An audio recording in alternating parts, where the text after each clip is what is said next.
बिस्मिल्लाहिर्रहमानिर्रहीम। आज का जो टॉपिक है हमारा डिस्कशन का, degenerative disc disease and osteophyte formation. Degenerative disc disease में क्या होता है कि पहले हम ये देखते हैं डिजेनरेटिव डिजीज़ क्या होती हैं, जिसमें स्पेसिफिक फंक्शन जो होता है किसी ऑर्गन का या जो एनाटमी होती है ना, जिस तरह हमने डिस्क डिजीज़ पढ़ी है तो इसमें एनाटमी जो होगी यानी कि डिस्क जो होगी, स्पाइन जो होगी, उसकी डिस्टर्बेंस हो जाएगी। ठीक है, तो ये जो कंडीशन होती है इसमें क्या होता है कि जो दो डिस्क के दरमियान जो हमारे पास वर्टिबल इंटरवर्टिबल डिस्क होती है, दो वर्टिब्रा के दरमियान, उसमें क्या होता है हमारे पास या तो इंजरी हो जाएगी और या फिर जो है एज फैक्टर की वजह से वो उसका जो स्ट्रक्चर है वो मेंटेन नहीं रहेगा, या फिर जो है वो अदर फैक्टर्स भी हो सकते हैं, वो हम अभी डिस्कस करते हैं। ठीक है, और हमने पढ़ा था कि स्पाइन की एनाटमी में इंटरवर्टिबल डिस्क की फर्दर अगर हम डीप डाउन जाएं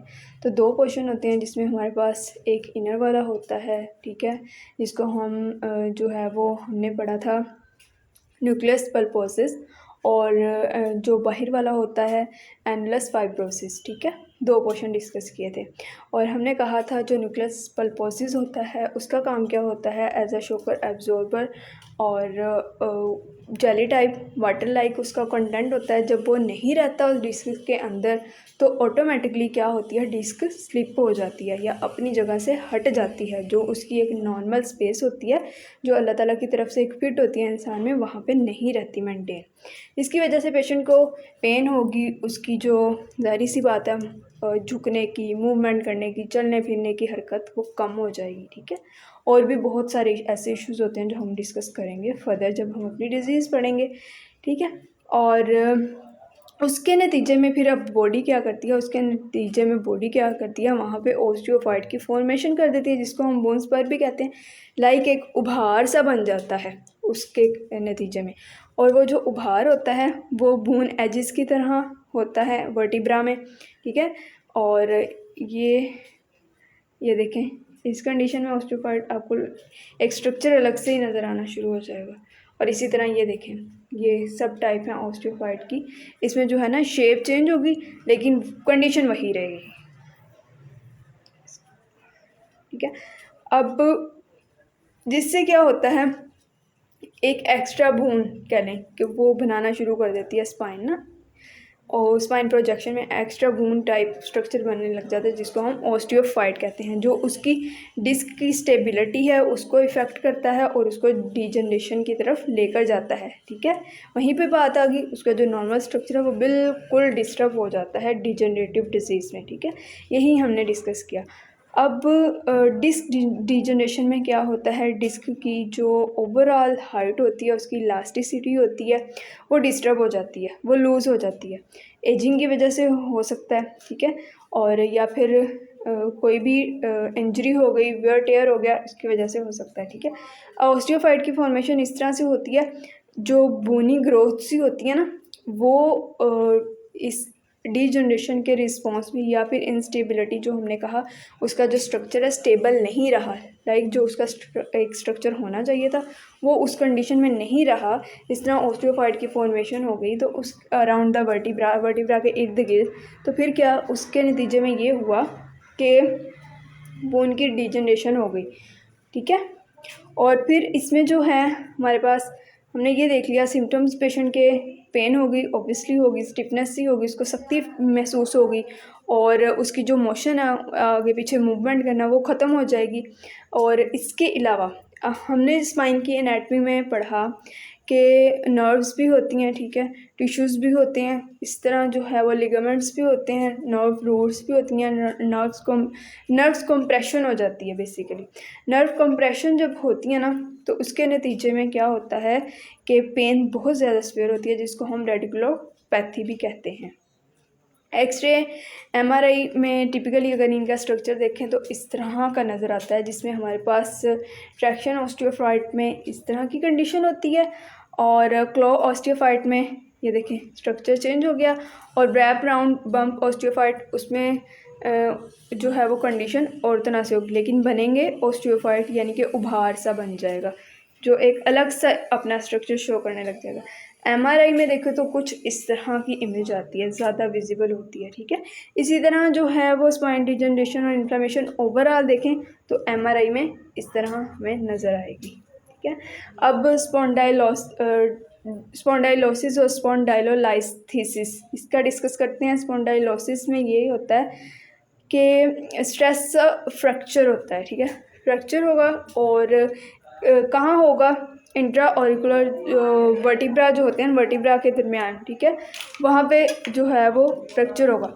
और ये जो है ये कंडीशन लोअर बैक को हमारे इफ़ेक्ट करेगी। लंबर स्पाइन में जो है वो बेसिकली इफ़ेक्ट होगा, क्योंकि आप ये देखें हमने अपनी एनाटमी के लेक्चर में डिस्कस किया था, मोस्ट कैरी जो वेट कर रही होती है ना हमारी बॉडी का, वो लंबर रीजन होता है, ठीक है। इसी तरह सर्वाइकल की अगर बात करें तो स्कल की बात करें तो सर्वाइकल रीजन जो है वो उसका वेट कैरी कर रहा होता है। उसमें भी हमारे पास जो C7 और C5, C7, C6 ये वाले जो सर्वाइकल रीजन के वर्टिब्रा होते हैं ये हमारी स्कल का जो वेट है वो कैरी करते हैं। इसी तरह लंबर जो लोअर वाली हमारी बॉडी का वो वेट कैरी करना होता है वो हमारे लंबर स्पाइन ने करना होता है, ठीक है। ये क्यों होता है? स्ट्रेस की वजह से, ट्रॉमा की वजह से, जिस तरह एथलीट्स में होता है, ठीक है। अब स्पॉन्डाइलोलाइस्थीसिस का देखें तो एक जो इसमें वर्टिब्रा होता है ना, ठीक है, वो स्लिप हो जाता है और उसकी जो स्टेबिलिटी है वो कायम नहीं रहती, जिसकी वजह से जो क्या होता है स्पॉन्डाइलोलाइसिस हो जाती है। अब इसकी जो होती है ना स्टेजेस होती हैं, डिस्क स्लिप होने की स्टेजेस होती हैं इन दैट केस ऑफ स्पॉन्डाइलोलाइसिस में। इसमें हमारे पास ग्रेड 1 से ग्रेड 5 तक होता है, जिसमें माइल्ड से लेके हमारे पास कंप्लीट स्लिपेज जो होती है वो डिस्क की, वो जिस तरह आप देख रहे हैं, ये देखें। ये तो अभी हमारे पास ये कंडीशन है ना कि स्पॉन्डाइलोलाइसिस इस तरह से होती है, उसमें बिल्कुल डिस्क क्लिप ये लास्ट स्टेज में जिस तरह होता है ना इस तरह हो जाती है। न्यूक्लियस पल्पोसिस जो है वो बिल्कुल बाहर आ जाता है।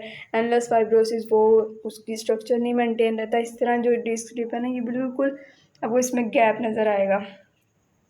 एक्सरे में देखें तो ये हमारे पास ये इधर देखें डिफेक्ट शो हो रहा है। इसमें थोड़ा सा आपको ना मतलब देखना पड़ता है, गौर करना पड़ता है, लेकिन MRI में बहुत अच्छा व्यू इसका ना शो होता है।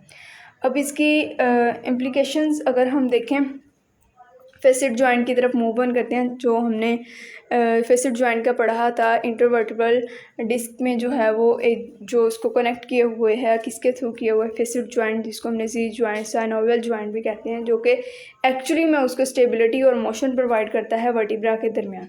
और ये मूवमेंट में हमारी बहुत ज़्यादा इंपॉर्टेंट होते हैं फेसिड जॉइंट। फेसिड जॉइंट की डिजनरेशन इस तरह से होती है कि एबनॉर्मल स्ट्रेस का फैक्टर हो या फिर कोई इस तरह लाइक मैकेनिकल फोर्सेस एक्ट की, एक्सटर्नल कोई फैक्टर हुआ जिसकी वजह से उसकी फेसिड जॉइंट की डिजनरेशन स्टार्ट हुई, ठीक है। और उसकी वजह से क्या हुआ कि हमने ये देखा कि फेसिड जॉइंट का सिंड्रोम भी हो सकता है और फिर उसका जो स्पाइन की स्टेबिलिटी है वो डिस्टर्ब हो गई, ठीक है। फेसिड जॉइंट सिंड्रोम इस वजह से होगा जब उसकी स्टेबिलिटी डिस्टर्ब हो जाएगी। सिंड्रोम हमें कहते हैं, उसमें बहुत ज़्यादा डिजीज़ इन्वॉल्व होती हैं, तो इस वजह से जो है ये स्वेरिटी की तरफ मूव ऑन कर सकता है। जिस तरह हम इसमें ये कह सकते हैं कि जिस तरह अब डिस्क स्लिप हुई, ओवर टाइम के बाद क्या होगा, हाइपरट्रोफिक कंडीशन स्टार्ट हो जाएगी, ठीक है। लाइक उसका जो स्ट्रक्चर है वो बढ़ना शुरू हो जाएगा, सेल जो हैं वो फर्दर डिवीजन उनकी स्टार्ट हो जाएगी और जिसकी वजह से स्पाइन स्टेनोसिस हो सकती है। लाइक जो स्पाइनल हमारी कैनाल है वो नैरोइंग उसकी स्टार्ट हो जाएगी। और इसके अलावा हमने कहा कि वहाँ पे हमारे पास नर्व रूट्स भी होती हैं, नर्व बंडल्स होते हैं, ठीक है। नर्व रूट्स की जो कंप्रेशन है ना वो स्टार्ट हो जाएगी, ठीक हो गया। तो उस वजह से फिर वो पेशेंट की कंडीशन और सिम्टम्स जो हैं वो वैसे ही होंगे। फेसिड जॉइंट डिजनरेशन आप देखें कि इस तरह से होती है, इन्फ्लेमेशन आपको नज़र आ रही है। और इसके अलावा जो है डिस्क स्लिप वो भी हमने देखा। अब फेसिड जॉइंट की कुछ डिजीज़ में जो डिजनरेशन होती है वो इस तरह से भी शो हो सकती है। इस तरह में ये देखें डिफरेंट है, ये हमारे पास MRI के सारे स्ट्रक्चर हैं। अब फेसिड जॉइंट की हाइपरट्रोफिक चेंजेस जो होती हैं ना वो दोनों कंडीशन में हो सकती हैं, ठीक है। वो स्पॉन्डाइलोलाइसिस में भी हो सकती हैं और स्पॉन्डाइलोलाइस्थीसिस में, दोनों कंडीशन में हो सकती हैं। और इसमें क्या होता है, मोस्टली नर्व रूट्स जो हैं वो कंप्रेस होती हैं, ठीक है।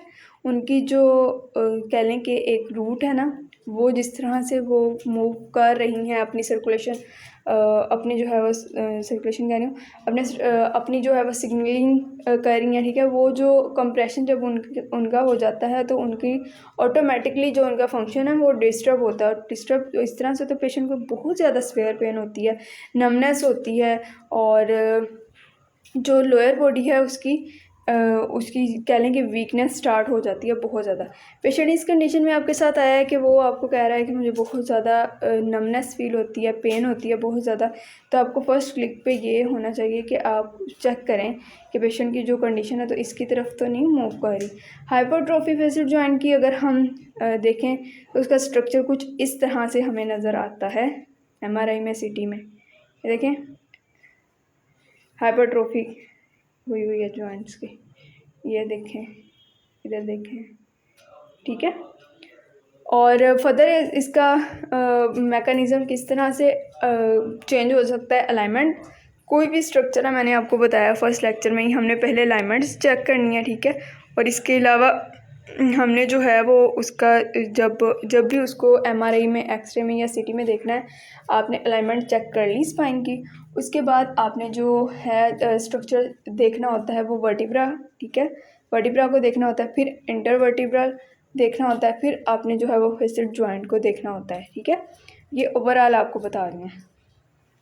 अब इसमें क्या होता है, इसका फर्दर देखें, अगर जॉइंट में पेशेंट ने ऐसे किया कि बहुत ज़्यादा एक्सेसिव एक्सरसाइज कर ली हैवी, या फिर जो है वो इतना लोड उसने उठाया कि फेसिड जॉइंट उसको बेयर ना कर सके, ठीक है। और फिर उसके वजह से जो है वो टीयर हो गया, इंजरी हो गई, ठीक है, और फ्रैक्चर हो गया या टूट गई स्पाइन, और फिर जो है वो फर्दर उसकी स्टेबिलिटी जो है वो नहीं रही, स्ट्रक्चर की स्टेबिलिटी नहीं रही, और पेशेंट को ऑटोमेटिकली जो है वो इस कंडीशन में बहुत सीवियर पेन होता है।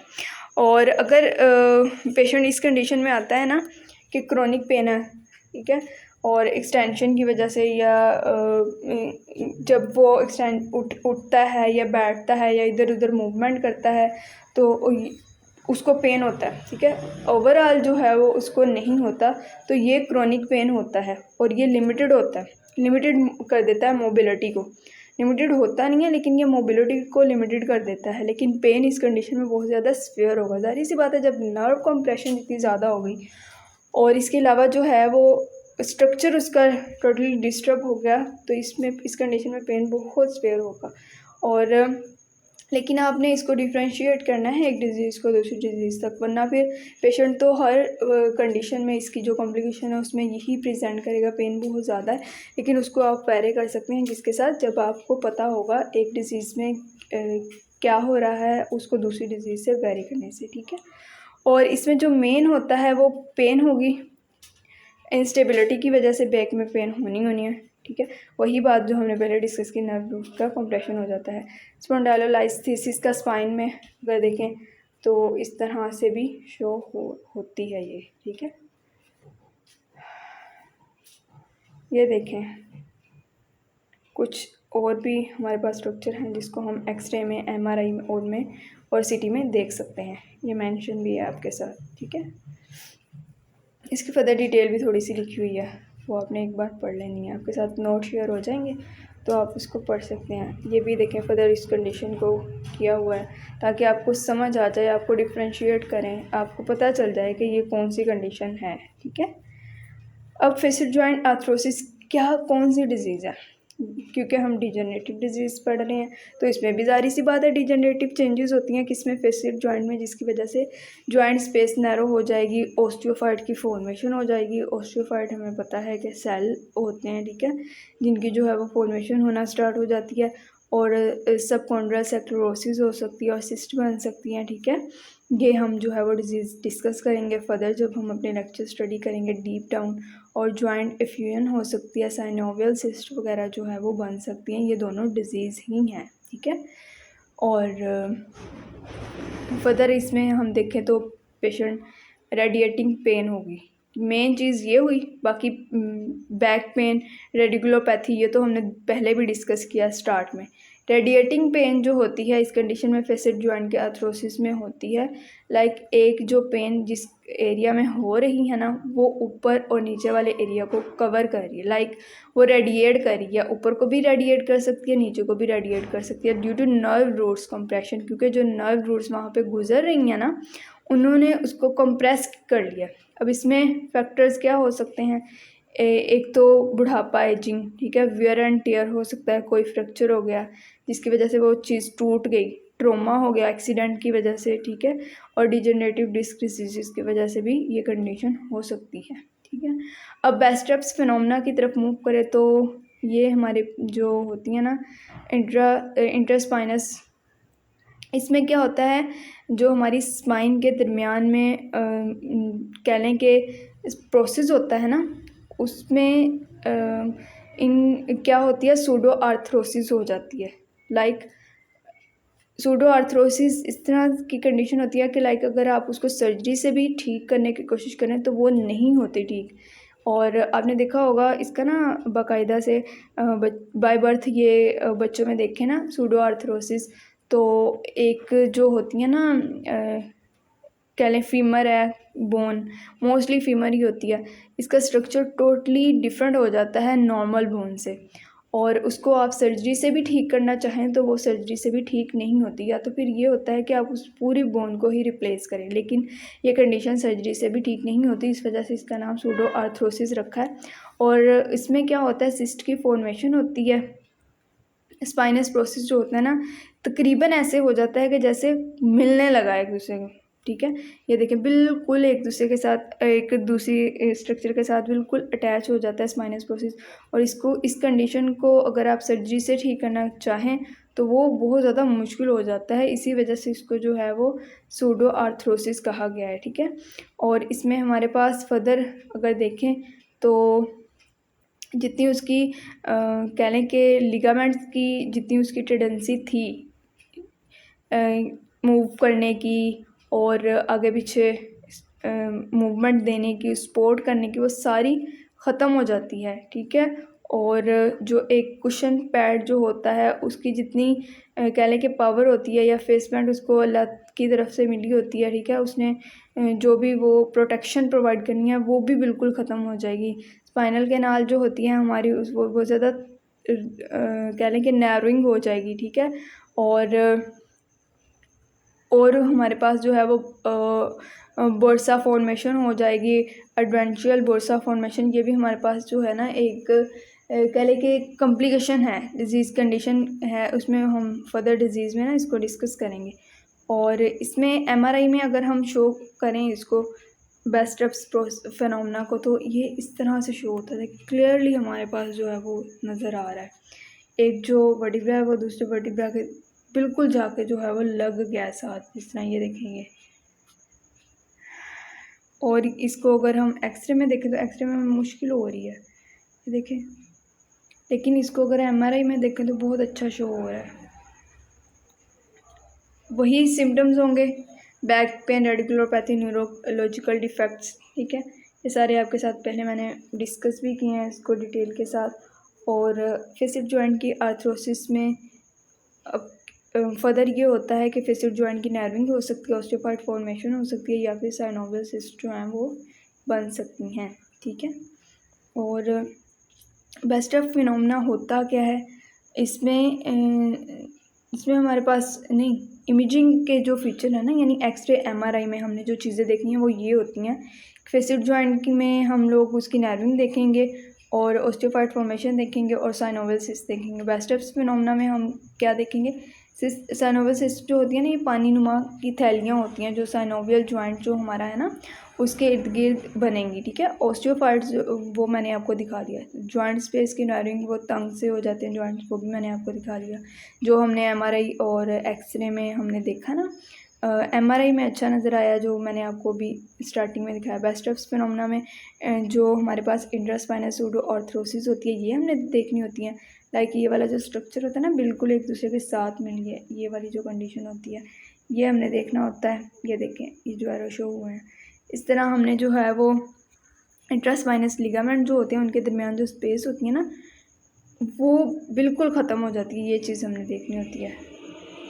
लाइक ये वाली जो ये देखें स्पेस भी शो की हुई, इसी वजह से शो की हुई है कि हमें डिफ्रेंशिएशन पता चल जाए। अब स्टेबल और अनस्टेबल इंजरीज में क्या फ़र्क होता है? जो वर्टिबल इंस्टेबिलिटी होती है उसमें, यानी कि जो एक स्टेबल कंडीशन होती है, एक होती है इंस्टेबल कंडीशन, बिल्कुल इंस्टेबिलिटी हो जाती है।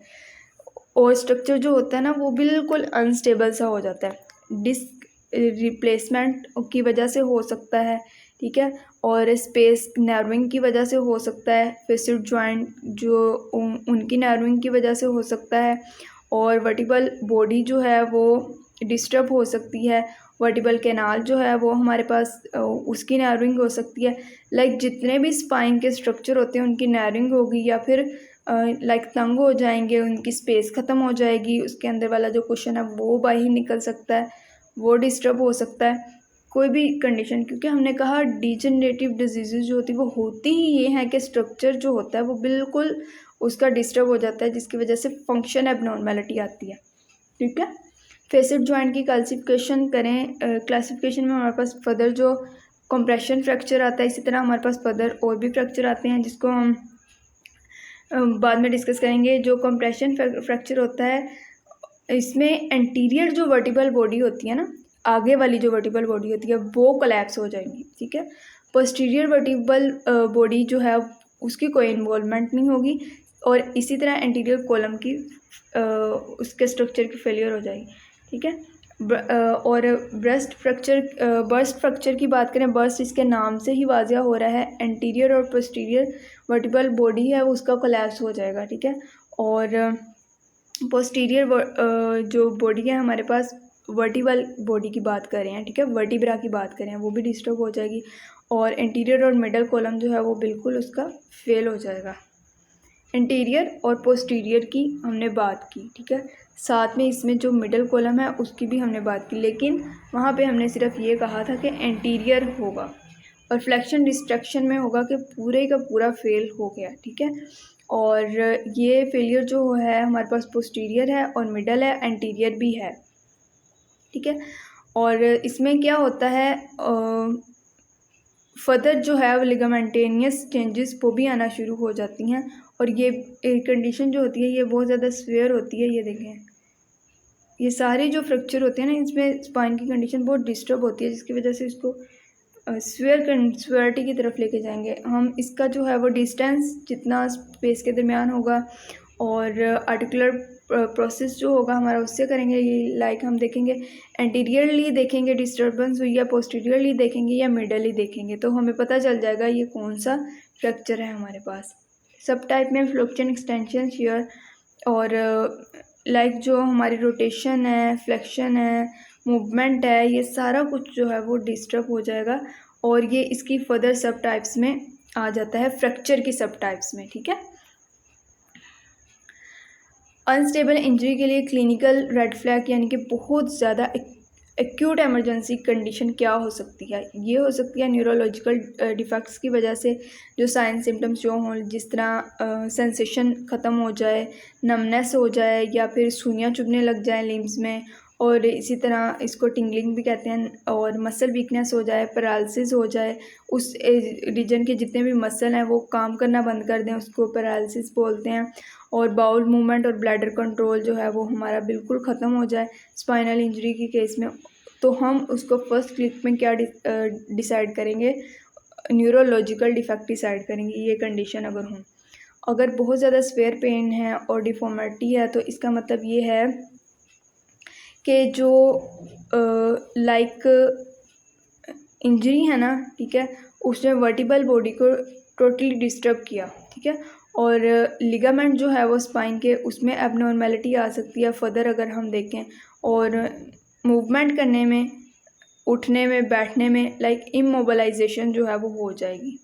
और अगर हम इसके फर्दर मूव करें, स्पाइनल इंस्टेबिलिटी के साइंस अगर हम देखें तो हमारे पास ऐसे होता है कि ऊपर और नीचे मूवमेंट, इसमें स्पेसिफिक जो मूवमेंट है ना, वो ऊपर की जो मूवमेंट है उसमें हमें हमारे पेशेंट को बहुत ज़्यादा मसला होता है। लाइक अगर हम उसको कहें ना अपने पोस्चर को सीधा करें, सीधा खड़े हों, तो उसको खड़े होने में बहुत ज़्यादा मसला होता है। और इस वजह से मसला होता है कि स्पाइन की जो सपोर्ट होती है ना वो नहीं रहती और पेशेंट को झुकने में, सीधा खड़ा होने में बहुत मसला होता है। इंजरी किस तरह से होती है? ट्रॉमा हो सकता है, कोई एक्सीडेंट हो सकता है, या फिर ऐसे होता है कि कहीं किसी जो है वो ऊंची जगह से, बुलंदी से कोई गिर गया, या फिर किसी ने खुद से जो है वो गिरने की कोशिश की। इस तरह पेनिट्रेटिंग इंजरीज भी हो सकती हैं। और कोई बहुत ज़्यादा उसके ऊपर बोझ सा पड़ गया, ठीक है, और इसकी वजह से उसकी रोटेशन वो इफ़ेक्ट हुई, और जिस तरह वो उसने मूवमेंट करनी होती है, ठीक है, आगे पीछे मूव करना होता है, वो सारा कुछ डिस्टर्ब हो जाता है। और क्रेपिटस और इंस्टेबिलिटी ऑन पैल्पेशन, जब हम उसको चेक करते हैं, पैल्पेट करके देखते हैं, तो हमें ना एक स्पेशल किस्म की क्रेपिटस टाइप साउंड जो है वो फील होती हैं पेशेंट की, ठीक है।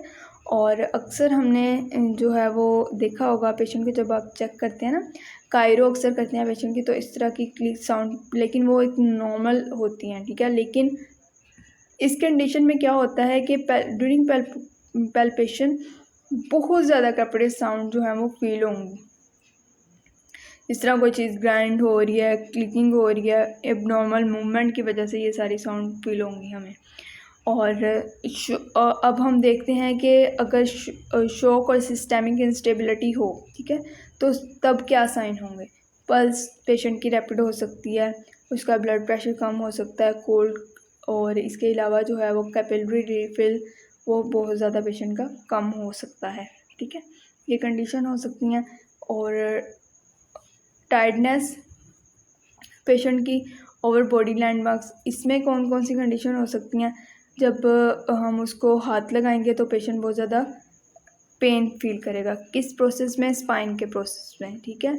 और इसके अलावा स्पाइनस प्रोसेस के साथ साथ उसके ट्रांसवर्स प्रोसेस जो इधर उधर के एरियाज़ हैं उसमें भी पेशेंट को बहुत ज़्यादा पेन होगा, ठीक है। और इसके अलावा पॉसिबल फ्रैक्चर हो सकता है कि उससे कोई ना कोई फ्रैक्चर हो। और अगर हम इसकी रेडियोलॉजिकल कंडीशन में देखें तो फेसिक डिस्प्लेसमेंट में हमने कोई सिग्निफिकेंट डिस्प्लेसमेंट हमें नज़र आएगी रेडियोलॉजिकल फाइंडिंग्स में। और वर्टिब्रा को स्पेशली ये इन्वॉल्व किया होगा जिसमें हमारे पास मेजर एक स्ट्रक्चर नज़र आएगा कि ये वाली चीज़, ये वाला वर्टिब्रा टूटा हुआ है, ठीक है। इसकी वजह से हमें पता चल जाता है ये क्या है, इंस्टेबिलिटी है। और डिस्क स्पेस जो है वो उसकी नैरोइंग हो जाएगी, और लिगामेंट जो है उसके अंदर वो भी जो है वो डिस्टर्ब हो जाएगा, वो स्ट्रक्चर जो लिगामेंट का है। जब इंटरवर्टिब्रल डिस्क स्पेस जो है उनकी नैरोइंग होगी तो ऑटोमेटिकली लिगामेंट जो है वो भी डिस्टर्ब हुआ, और ये सारा कुछ हुआ क्यों? इंस्टेबल इंजरी की वजह से। ये फाइंडिंग्स जो हमने बेसिकली चेक करनी होती है। लॉस ऑफ वर्टिब्रल लिगामेंट में हमने जो चीज़ देखनी होती है, एक स्पाइनल का नॉर्मल कर्वेचर होता है, ठीक है, एक जो होता है वो एबनॉर्मल होता है। जब हम देखेंगे ना एक स्पाइनल का नॉर्मल कर्वेचर है उसकी वो डिस्टर्ब हो जाएगा, जिस तरह अभी हमने सारी MRI की CT की फाइंडिंग में सब मैंने आपको बताया, ठीक है, बिल्कुल वैसे ही होगा और वैसे ही स्ट्रक्चर उसका नज़र आएगा। मल्टीपल फ्रैक्चर लाइंस में हमारे पास बहुत ज़्यादा एरिया से टियर बियर हुआ होगा, लाइक बहुत ज़्यादा जगह से जो है वो स्पाइन टूटी हुई होगी। और इसके अलावा पेल्विस और स्पाइन का जो स्ट्रक्चर है वो भी ज़ाहिर सी बात है जब डिस्टर्ब होगा तो जो सारी मूवमेंट है ऊपर की नीचे की वो बहुत ज़्यादा अफेक्टेड होंगी। नेक्स्ट मूव करें तो स्पॉन्डाइलाइटिस, ठीक है। और इसमें क्या होता है, और स्पॉन्डाइलोडाइस्टाइस, ठीक है, इन दोनों में इन्फ्लेमेशन हो जाती है। ये दोनों इन्फ्लेमेटरी कंडीशन होती हैं स्पाइन की। और अगर हम इनकी रेडियोलॉजिकल इमेजिंग देखें, ये अभी हमने जो डिस्कस किया इनकी अब हमने रेडियोलॉजिकल इमेजिंग देखें, और पहले हम देखते हैं कि स्पॉन्डाइलाइटिस जो है वो क्या होता है। स्पाइन की, जिस तरह इसके नेम से वाज़िया है, स्पाइन की जो है वो इन्फ्लेमेशन होती है, ठीक है। स्पाइन में अब जो हमारे पास वर्टिब्रा है इसकी इन्फ्लेमेशन होगी, और इसको हम इस तरह से देखेंगे, एनक्लोजिंग स्पॉन्डाइलाइटिस इसमें होगा। एक देखें ये जो हमारे पास एनुलस फाइब्रोसिस और न्यूक्लियस पल्पोसिस, ये जो है ना बिल्कुल बिल्कुल जो है वो कह लें कि इनकी इतनी नैरोइंग होगी कि वो नज़र आना ही बंद हो जाएंगे इस कंडीशन में। इस वजह से इसका नाम रखा है एनकाइलोसिंग स्पॉन्डाइलाइटिस। ठीक है, हेल्दी स्पाइन में इस तरह होगा, वो स्ट्रक्चर डिस्टर्ब नहीं होंगे स्पाइन के, लेकिन अब नॉर्मल कंडीशन जो होती है स्पॉन्डाइलाइटिस की वो इस तरह से हो जाएगी, उसकी इन्फ्लेमेशन स्टार्ट हो जाएगी। इन्फ्लेमेशन स्टार्ट होगी तो उसका जो स्ट्रक्चर है साथ में वो भी डिस्टर्ब होगा।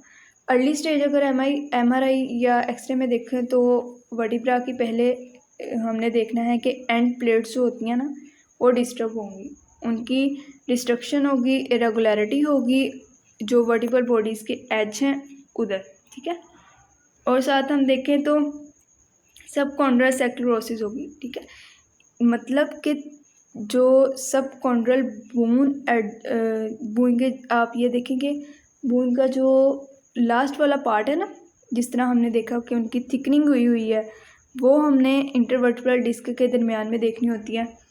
अभी मैं आपको ऊपर तो नहीं लेके जाऊंगी, लेकिन ये है कि ये सारी चीज़ें हम देख कर आए हैं। ठीक है, और स्क्वेयरिंग हो सकती है वर्टिब्रा की, लाइक ये कह लें कि नॉर्मल एंटीरियर जो हमारे पास स्ट्रक्चर होता है ना वर्टिब्रा का वो डिस्टर्ब होगा, या हमें ये वाले साइन नज़र आ सकता है, शाइनी कॉर्नर साइन, इसको रेमिनस लीजन भी कहते हैं, और इंटीरियर कॉर्नर पे भी हो सकता है, पोस्टीरियर कॉर्नर पे भी हो सकता है वर्टिब्रा के। ये एनक्लोजिंग स्पॉन्डाइलाइटिस में हमें नज़र आ सकता है। ठीक है, इसकी कंडीशन में। और इसी तरह सैंडिस्मोफाइड फॉर्मेशन ये हमारे पास होती है। इसमें पता क्या होता है, हमारे पास ये ऐसी कंडीशन होती है कि जो हमारे पास फाइबर होते हैं ना आउटर रीजन पे जो फाइबर होते हैं एनलस फाइब्रोसिस के। ठीक है, हमने स्पाइन के स्ट्रक्चर में पढ़ा ना कि वर्टिब्रा के स्ट्रक्चर में पढ़ा कि दो चीज़ें हैं, एनुलस फाइब्रोसिस और न्यूक्लियस पल्पोसिस। जो बाहर वाली है हमारे पास एनुलस फाइब्रोसिस है, उसमें जो है ना वो बाहर वाली साइड पे जो फाइबर होते हैं वो बोनी टाइप के बनना शुरू हो जाते हैं। इस तरह लगता है उनकी फॉर्मेशन खुद ब खुद जो है वो कह लेंगे उभार सा बनना शुरू हो जाता है। तो फिर उससे ऐसे लग रहा होता है कि जिस तरह कोई बोन ब्रिज नहीं बन गए। ठीक है, तो जिस तरह ब्रिज होती है, एक जगह से हमने दूसरी जगह पे जाना है, हमें ब्रिज वो प्रोवाइड कर रहे होते हैं एक अलग से स्ट्रक्चर, इसी तरह ये अलग से ही अपना एक स्ट्रक्चर बना लेते हैं वर्टिब्रा के इर्द गिर्द, जैसे ये दिखाया गया है।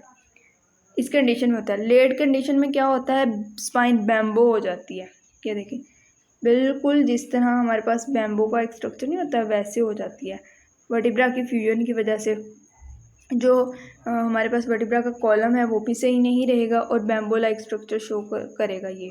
ठीक है, और वर्टिब्रा की फ्यूजन की वजह से होगा, स्पाइन की फ्लेक्सिबिलिटी वो सही नहीं रहेगी। सीटी स्कैन में देखें तो बोनी चेंजेस आ सकती हैं जिसमें हमारे पास उसकी इन्फ्लेमेशन है या फिर उसका स्ट्रक्चर डिस्टर्ब है या फिर वर्टिब्रा की फ्यूजन है। ये तीन चीज़ें हमने देखनी होती है। ठीक है, या फिर जो है एमआरआई में देखें तो हमने इन्फ्लेमेशन बोन की देख सकते हैं, इसके अलावा नैरोइंग देख सकते हैं, और अर्ली डिजीज़ में मोस्टली जो होता है ना हमें इतना आइडिया नहीं हो रहा होता, तो उसके लिए एमआरआई बेस्ट चॉइस होती है एक्यूट कंडीशन में। ठीक है, क्रॉनिक कंडीशन में जो है वो हम लोग अगर एक्सरे या सीटी करवा लें तो हम मतलब देख सकते हैं डिजीज़ कंडीशन को, लेकिन MRI is the best choice for acute condition. Soft tissue की इन्वॉल्वमेंट हो सकती है जिसमें हमने इन्फ्लेमेशन देखनी होती है लिगामेंट की, और इर्द गिर्द के जितने भी सॉफ्ट टिश्यू होते हैं उनकी जो है वो हमने देखनी होती है।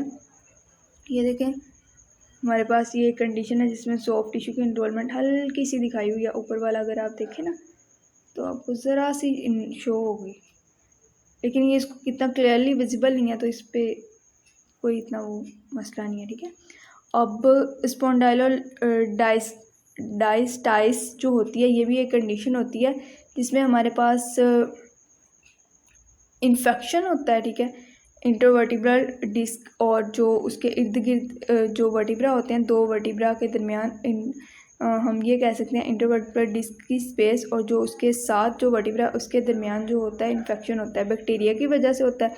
हमारे पास जो बैक्टीरिया ट्यूबरक्लोसिस कॉज कर रहा होता है उसी बैक्टीरिया की वजह से, यानी कि स्टेफिलोकोकस ऑरियस जो बैक्टीरिया है हमारे पास उसकी वजह से भी हो सकता है। और इसके अलावा जो है वो ट्यूबरक्लोसिस भी इसको कहते हैं और पोर्ट्स डिजीज़ भी कहते हैं। ठीक है, एक्सरे का अगर हम देखें तो इसमें इन्फेक्शन इन्फ्लेमेशन होगी डिस्क की, और डिस्क की जो स्पेस होती है ना वो ख़त्म हो जाती है, तंग हो जाती है, ठीक है। एंड प्लेट डिस्ट्रक्शन हो सकती है, लाइक जो वर्टिब्रा की एंड वाला पोर्शन है, ठीक है, उसकी इरेगुलरिटी हो सकती है, वर्टिब्रा जो है वो कोलैप्स हो सकते हैं, उनकी डिस्ट्रक्शन हो सकती है, स्वेलिंग हो सकती है इन्फेक्शन की वजह से। ये देखें हमारे पास ये क्लियरली हमें नज़र आ रहा है वर्टिब्रा की स्पाइन की डिस्ट्रक्शन भी हमने कहा कि हो सकती है। इसके अलावा जो है वो हमारे पास ये भी हमने कहा कि इन्फेक्शन की वजह से स्वेलिंग भी हो सकती है, वर्टिब्रा की डिस्ट्रक्शन और कोलैप्शन भी हो सकती है। ये वर्टिब्रा की कोलैप्स हुआ है, ठीक है। सीटी में देखें तो और तब भी हमें ये बोन की डिस्ट्रक्शन नज़र आ सकती है, एब्सेस फॉर्मेशन ये भी नज़र आ सकती है, कैल्सिफिकेशन जो है ये भी हमें ये देखें बोन की एब्सेस और सॉफ्ट टिश्यू ये भी हमारे पास जो है वो नज़र आ सकती है। कैल्सिफिकेशन होता है कि जो कैल्शियम है ना उसका लेवल बहुत ज़्यादा बढ़ गया है, ठीक है, तो उस कंडीशन में जो बोन्स होती हैं ना वो बहुत ज़्यादा ब्राइट नज़र आएंगी अपनी नॉर्मल कंडीशन से हटकर। एमआरआई में देखें तो डिस्क स्पेस की इन्फ्लेमेशन हो सकती है, और इसमें हमारे पास इंटेंसिटी जो ज़्यादा शो होती है डिस्क स्पेस की T2 वेटेड इमेज में शो होगी। अब T1 और T2 का जो कॉन्सेप्ट है वो मैंने आपको स्टार्टिंग के लेक्चर में दिया था, वो लेक्चर आपने दोबारा से स्टार्टिंग के सुन लेने अगर आपने नहीं सुना, ठीक है। बोन मैरो का एडिमा हो सकता है, इसकी जो इंटेंसिटी जो होती है ना, ठीक है, वो नहीं सही रहती, जिसकी वजह से क्या होता है कि वहाँ पे इन्फेक्शन हुआ और इन्फेक्शन की वजह से इंटेंसिटी जो है वो डिस्टर्ब होगी, तो इस वजह से एडिमा हो सकता है। पैरास्पाइन और एपिड्यूरल एब्सेस हो सकता है हमारे पास, ठीक है, जो एमआरआई में हमें बहुत अच्छे से पता चलेगा। एब्सेस जो होता है वो इन्फेक्शन के बाद की कंडीशन होती है, जिसमें पेशेंट की कंडीशन बहुत ज़्यादा सीवियर हो जाती है और वो अलग से एक कह लें कि एब्सेस फॉर्मेशन नज़र भी आती है, और डिस्क स्पेस की और वर्टिब्रल बॉडी की इन्लार्जमेंट हो जाती है। इसकी वजह से इन्फेक्शन जो है वो डिस्टर्ब हुआ है, यानी कि डिस्ट्रीब्यूट हुआ है उस रीजन में, इस वजह से। अगर हम इसको इन शॉर्ट देखें तो हमारे पास पूरा स्ट्रक्चर डिस्टर्ब हो सकता है, और जो हमारे पास वर्टिब्रा की कह लें कि नॉर्मल एनाटमी है वो डिस्टर्ब हो सकती है। और इसके अलावा हमने ये कहा कि अगर हमने उसके मज़ीद साइन देखने हो ऊपर से अगर देखें तो शाइनी कॉर्नर हो सकते हैं, बेम्बो स्पाइन हो सकती है, जिस तरह हमने एनक्लोजिंग स्पॉन्डाइलाइटिस में डिस्कस किया, ठीक है। इसी तरह डिस्क स्पेस की नार्विंग हो सकती है, डिस्ट्रक्शन हो सकती है, ठीक है, एब्सेस फॉर्मेशन हो सकती है ये एमआरआई में हमने डिस्कस किया। ये सारी वही चीज़ें हैं जो हमने पहले डिस्कस कर ली।